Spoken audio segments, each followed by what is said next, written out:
Peter Rabbit is the first Sony Pictures animated film coming out this year, and honestly, that's very disappointing for a lot of animation critics, because no one really likes Sony Pictures' work. Yeah, they've released a few good films here and there, but none of them are outstanding, at least in my opinion.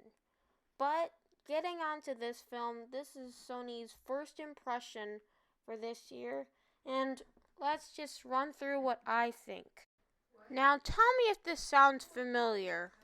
Animals take over someone's house, then a human moves in and then tries to get rid of the animals by killing them. But then he meets the girl who loves the animals, and then they fall in love, but he has two sides. The one to love, the girl who loves animals, and the one to hate animals. And then later on, he does something really bad to the animals and her. So they break up, and then the animals apologize to the guy. So they have to go back and get things right, and then they live happily ever after as soon as they get things right, and ultimately they do get things right.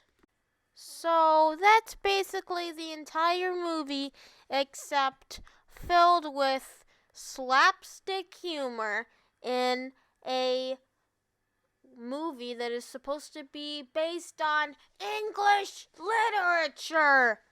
That is what really bothered me in this movie. I mean, literally, there were at least 15 pop songs in this movie, and I am not exaggerating. I know for a fact that this is the case. And another thing, what's with the rapping birds? That is just a few examples of what's going on in this movie, and also the bad jokes. Oh, there was only one joke that was funny, and it was a generic joke. Ugh. And, well, I feel like there were a few interesting things about this movie, like, Mr. McGregor was actually, like, the old man McGregor was in this movie, but he died within the first 10 minutes. Which that was pretty interesting, but then it just seemed very generic at the same time, and all the pop culture references in a movie that's based on English literature. Another problem about this movie is when they would have a joke and then they would start explaining the joke. And my goodness, this is probably the most annoying thing in the entire movie besides everything else I've talked about already. And also, another problem is that the humor just won't stop. Whenever they hit a joke, whether funny or not, most of the time, it'll actually just keep on going. Like, it won't be the only time you'll hear the joke. Like, the electricity joke, they used that too many times in one scene and too many times throughout the movie.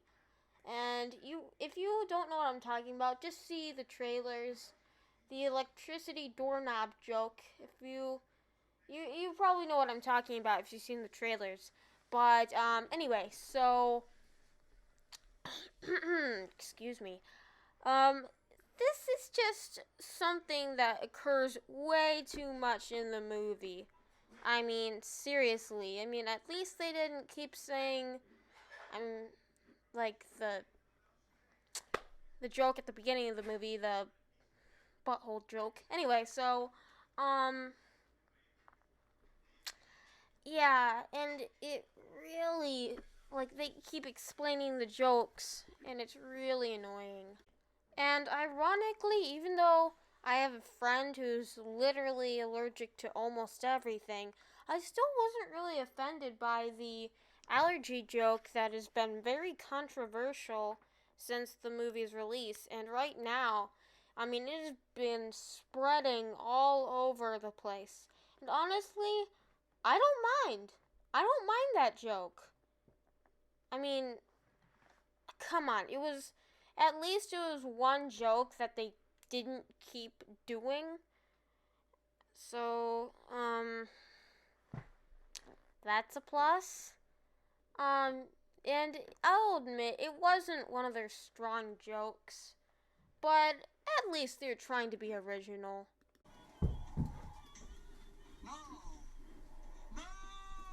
And now let's talk about one of the good things in this movie because I really want to get it over with. The CGI effects aren't actually that bad, but they also have their fair share of quirks. And actually, one of the very disappointing things about this movie is that they showed 2D animation. And no, the 2D animation is not a bad thing. In fact, it's actually a good thing. But the problem with it is that they didn't show it throughout the entire movie, which really made me disappointed. No, we get a live action CGI hybrid instead of the brilliant animation that we saw from that segment. Alright, let's talk about the acting. And since this is a live action film, it can't be a good movie without good acting. And unfortunately for this movie, it has some okay acting. Some moments can be good, some can be embarrassing.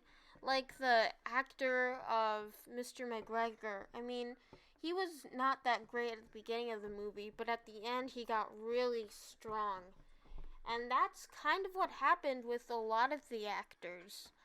So that's kind of disappointing, and I have to say that the acting, because of that problem, is meh. And let's talk about the characters really quick. And honestly, yikes. I don't really think most of the characters were likable in this movie. There were a few likable characters in this movie, but most of them were side characters. Not all of them were side characters, but most of the likable characters were side characters. And all the rest of the characters,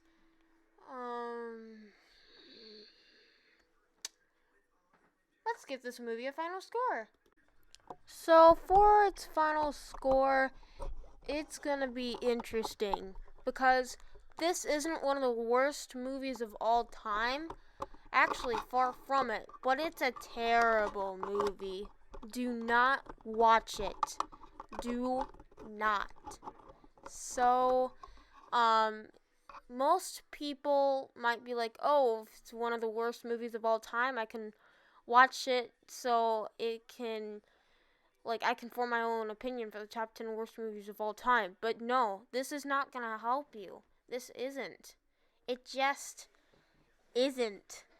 So, I'm gonna have to give it the poop emoji, which I actually am going to need some help coming up with a new name for the poop emoji, because it's completely unoriginal. And what if I review the Emoji Movie? That would be very ironic. So tell me what you think about this movie, and, well, roll the score.